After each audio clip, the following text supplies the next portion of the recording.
never seen him more excited about anything. Yeah. The cool part is where he's telling the story for about a minute and a half, and it's actually showing it come down. You know, to its conclusion. He told the story at his last rally and at his acceptance speech. Literally. Just telling it, you know, Yes. Yeah, that's incredible. So it'll cradle it, it'll bring it down, and then hopefully we'll do that again today. We'll have about 30 seconds before we bring it into determine safety. So there's a chance that we won't try it today. That's always the case.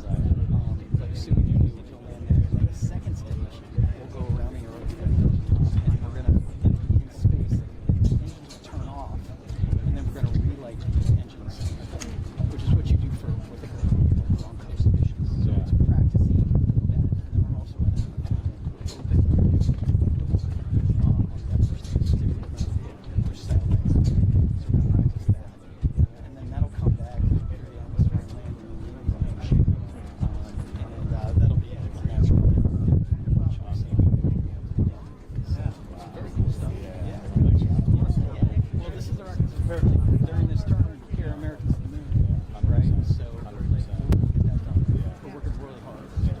You get us to Mars too. You have to do it by 4 years. You have 4 years to do it.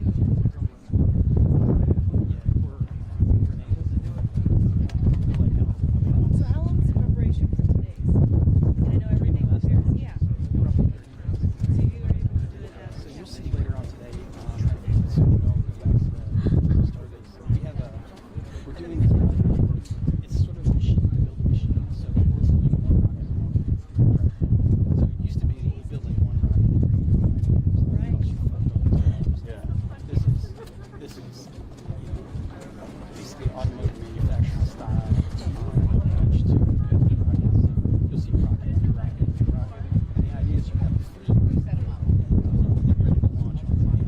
And then by virtue of reusability, in theory, you don't even have to make as many trips. You just have them. But it's a huge asymmetric relative to the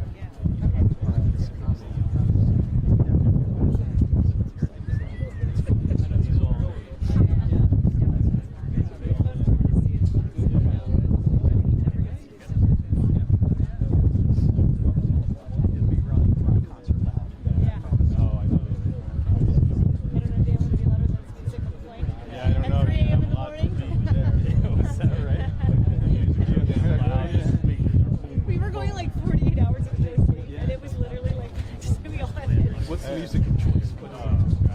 Anything from Elvis Presley to I'm just curious. Harry Connick to the Monkees to Cher. I mean, Phantom, so the good. opera. With the opera. Love it. So good. Shelley. Ask me to know, like, the plane's going boom. I know. That's what we need to introduce here now. Is that the music and the rockets, right? Lee Green. Very, very eclectic taste, right? Like a rally. Yeah. You know? Yeah. You name it, he's got it on that playlist. Oh, don't worry about it. Don't worry about it. You guys running around carrying a lot of stuff. Don't worry. Don't worry at all. I'm Tim. I've been coming about 20 years, so hopefully I know a little bit. I can also tell you about what's going on. Thank you. Cool. Really appreciate it. Likewise. Thank you, Tim.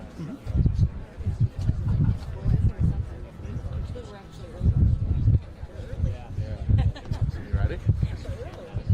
You got 30 minutes to walk. Barbecue.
booster. Those are both going to continue.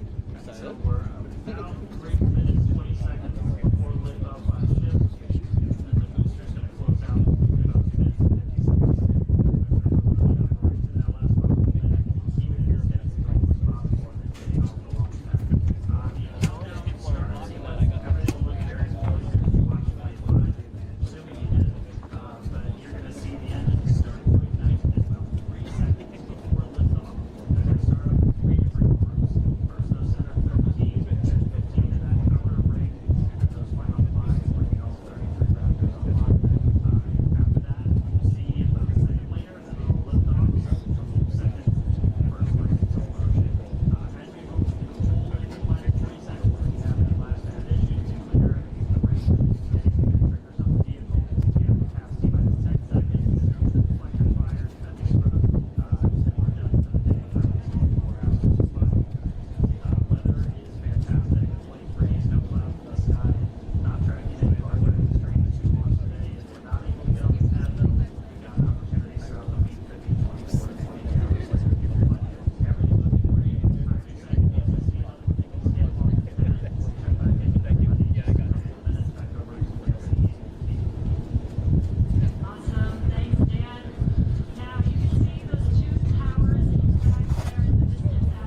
2, 3, 4, and 5.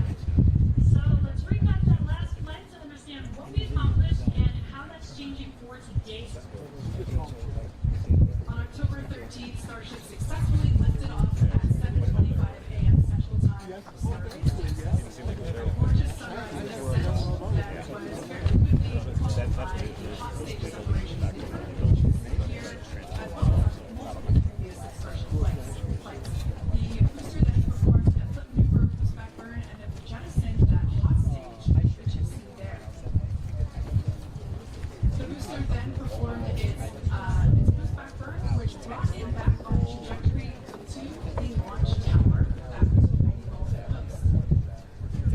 We can see here, you can see the booster descending through the Earth's atmosphere. It broke the sound barrier again as it was coming back through. Those Raptor engines relit, and then the moment that made us all lose our minds, the booster came back for a successful first ever catch by the chopstick arms back at the exact same launch tower. The booster came back for a successful first ever catch by the chopstick arms back at the exact same launch tower that it launched from. It was insane. As you can see, we all went bananas. And you did too, probably. Thousands of distinct vehicle and pad criteria had to be met, and thanks to the tireless work of the entire Starship team, we succeeded on that first attempt. And while that all was happening, ship was continuing to coast towards the Indian Ocean. It executed an excellent coast, made its way down through re-entry, relit its engines, did that flip maneuver, relit its engines for landing burn, and then splashed down into the Indian Ocean. Now that whole flight test concluded, that splashdown 1 hour, 5 minutes, and 40 seconds after launch. Starship's fifth flight test was one of our most ambitious yet, and as we work to demonstrate techniques fundamental to Starship and Super Heavy's fully and rapidly reusable design. And I think I speak for all of us when I say that seeing the catch for the first time was an extraordinary moment for the entire SpaceX team. We've seen a lot of wild firsts here, but that was truly an epic moment in time. Yeah, we're not forgetting that anytime soon. Certainly one in the history books. Now, today's mission profile is very similar to Flight 5, but there are some differences that we've incorporated as we prepare for future reuse. About 20 minutes from now, Super Heavy will ignite its 33 Raptor engines and lift off from Starbase. About 2.5 minutes into flight, the booster will separate from the ship in a hot stage separation, and we've seen that occur on multiple flights, including Flight 2, 3, 4, and 5. About 2 seconds after that burns, we'll jettison that hot stage. The booster will perform its flip and boost back maneuver, and we will once again look to return the booster to the launch site for a catch by the tower's chopstick arms. And once again, we will only attempt that if both the booster and tower are healthy after launch. We were successful last time, but we should emphasize that this process is still very new, and this is still just a test, so success is very far from guaranteed today. It's always a possibility that we'll lose the vehicle. It's a contingency that we always plan for.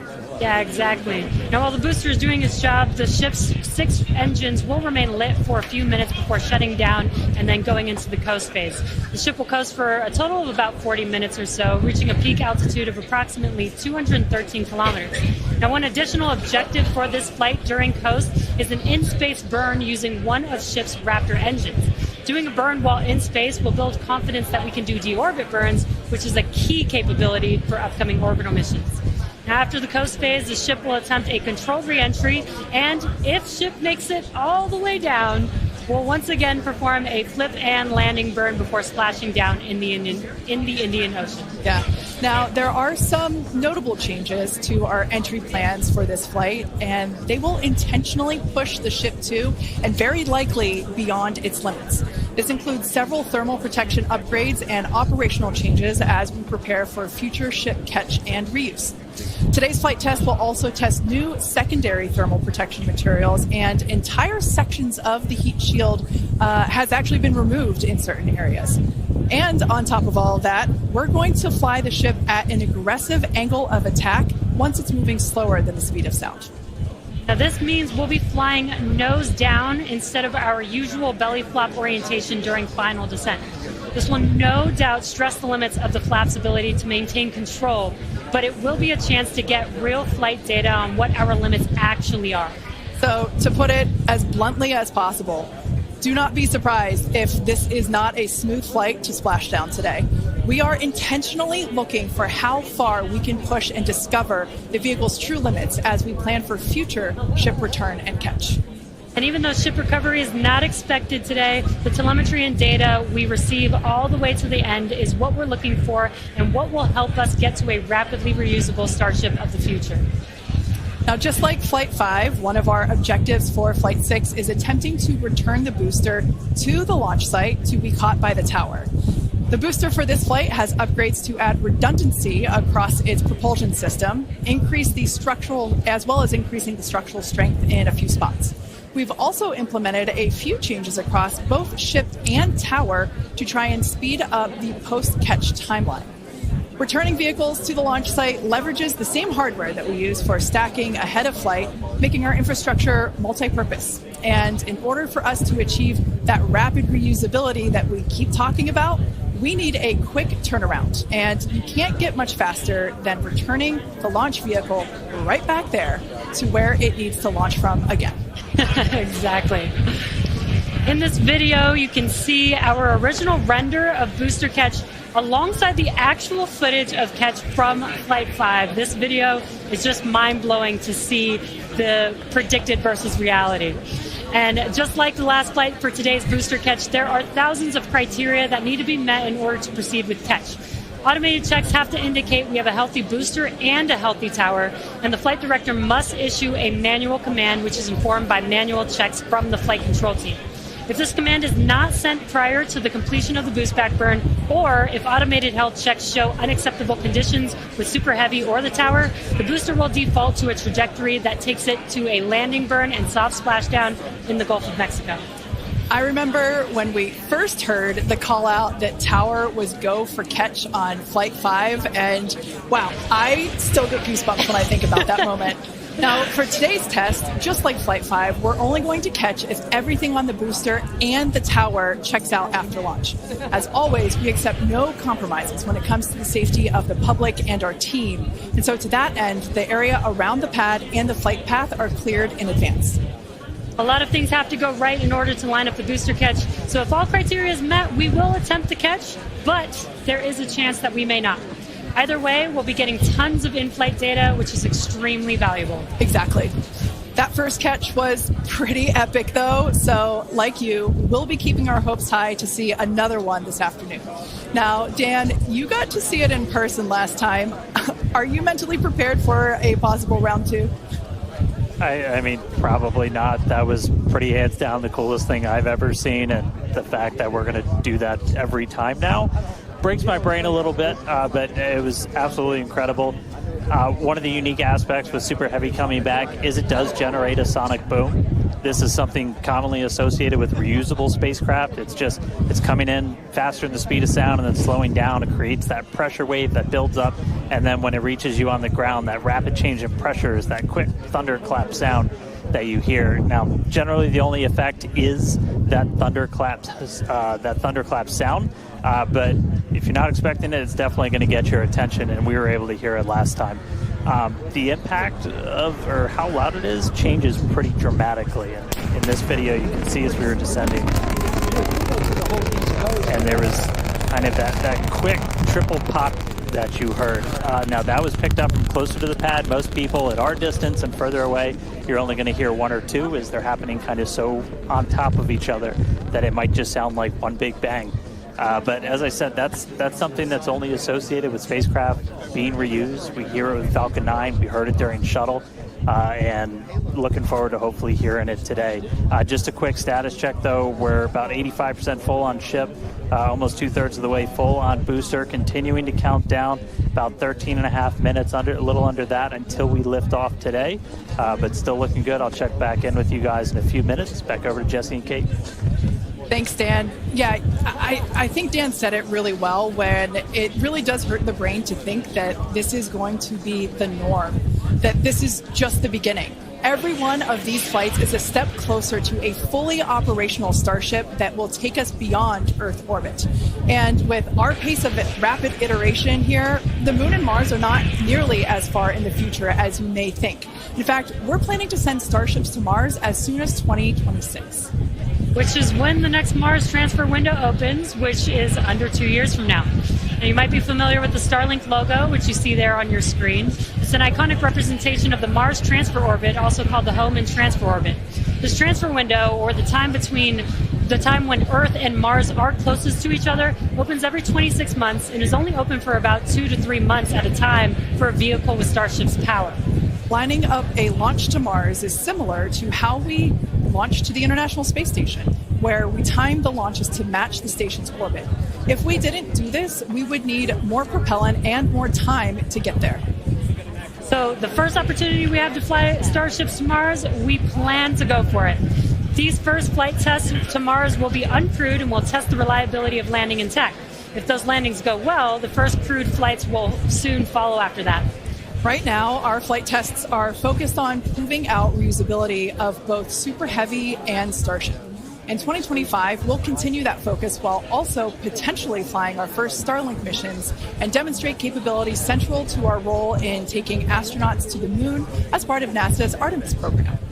Starship will be used to land astronauts on the lunar surface on NASA's Artemis.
the same. Yes. Slightly different. Yeah, it's directions.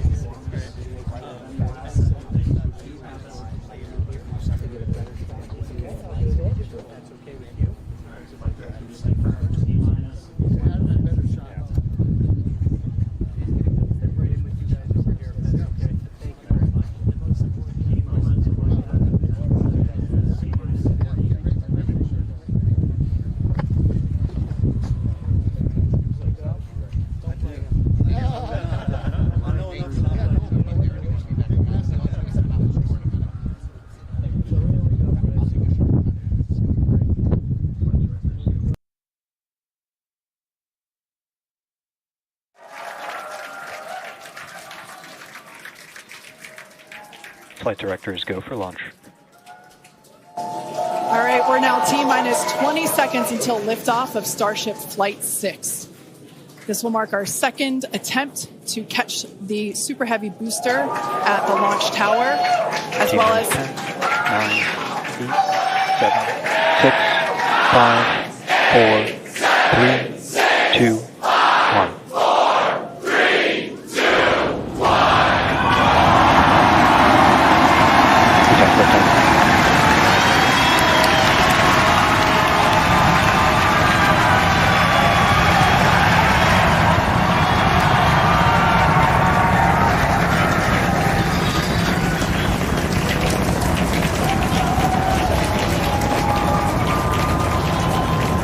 Vehicle is pitching downrange. Booster Raptor, chamber pressure nominal.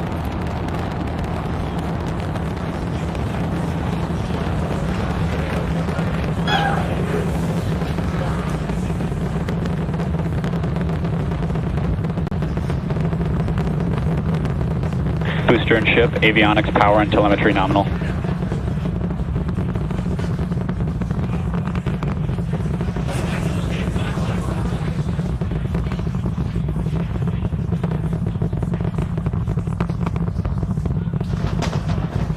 All right, we're just a little over a minute maximum into flight. dynamic pressure. We're about 6 miles away, so all the sound's still hitting us here. Hearing good call-outs that power telemetry nominal, that's flying straight and true. We do see all 33 Raptor engines lit up on telemetry screens.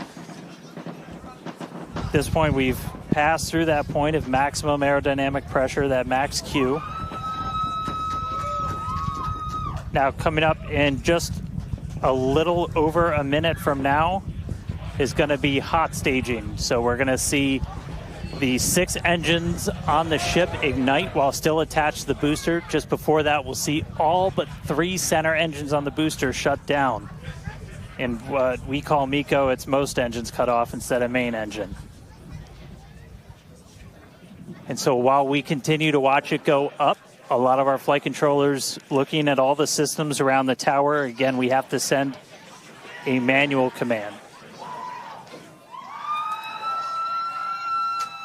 Just about 30 seconds away from hot staging.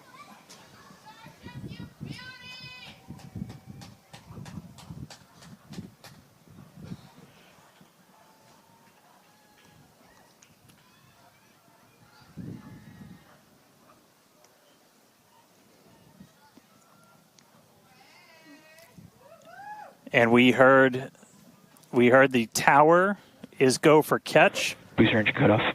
The return flag is set for true. Ship engine start up. Stage separation. All right, hot staging confirmed. Booster 6 out of 6 boost lit on the ship.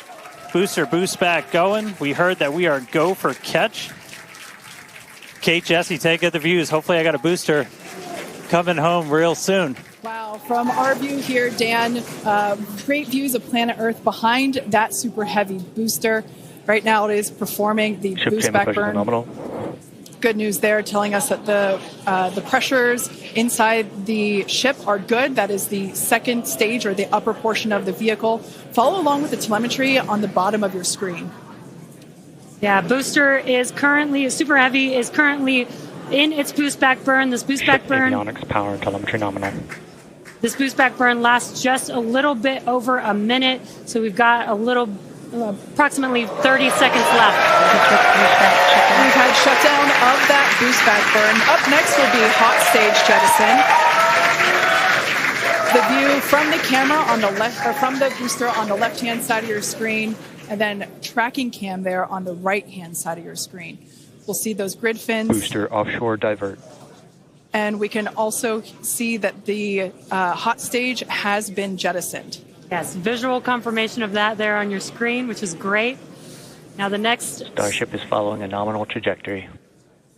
The next step for booster is going into that landing burn. Again, it'll light up 13 of those engines and then pare down to 3 engines right before booster catch. All right, now just real quick, we did hear the call out, booster offshore divert. Unfortunately, that means that we are no-go for the catch. As we said before, both the tower and the vehicle, as well as the operators on console, have been actively evaluating the commit criteria for that return to the launch tower. And unfortunately, we did not have a pass on those commit criteria. So we are no-go for tower catch. And we did mention that we're constantly evaluating the criteria for catch. There's a lot of things that need to go well in order to line that up. Unfortunately, today we will forego booster catch today. But what you're seeing on your screen is ship currently making its way towards the Indian Ocean, still looking good so far. Exactly. So views there of the booster on the left-hand side of your screen, views of the ship on the right-hand side of your screen. Now, we said before that it was not guaranteed that we would be able to make a tower catch today. So while we were hoping for it, like we said, it was pretty epic on attempt 1, but the safety of the teams and the public and the pad itself are paramount. So we are accepting no compromises in any of those areas. Exactly, and we're still going to get a lot of good flight data with booster even, but especially with ship. Again, we have an additional objective today to do an in-space relight of a Raptor engine, which again will help us set us up for being able to do deorbit burns, which is Ship chamber pressure is nominal. Which is important for orbital flights. And what you're seeing on your screen is a view from Super Heavy as it's making its way back down to Earth. Yeah, once again, we are attempting an offshore landing of the Super Heavy booster. So we have seen this before, and it is still very fun to watching it come down for a soft splashdown off the Gulf Coast of Texas. We can see it there re-entering. We saw earlier those grid fins. There are 4 hypersonic grid fins. Oh, we can see that the landing burn has begun on the Super Heavy booster. And same pattern, 13 engines will light, gone down to 3 just as we expected. And what an incredible view of splashdown that we got today of Super Heavy. Yeah, I'm sure the buoy cam views will be pretty awesome once again. So we'd like to confirm a water landing once again for the Super Heavy booster. Congrats to the SpaceX team for making that milestone as well. Now, ship continues to look good. We can see that it is, while all of that was happening,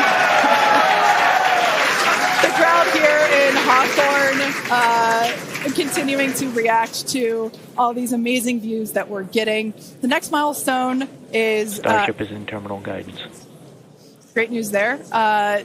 Starship terminal guidance, referring to what we see here on our screen, the upper stage, at about 8 minutes, 35 seconds or so, we have ship engine cutoff, which will be the cutoff of the Raptor engines.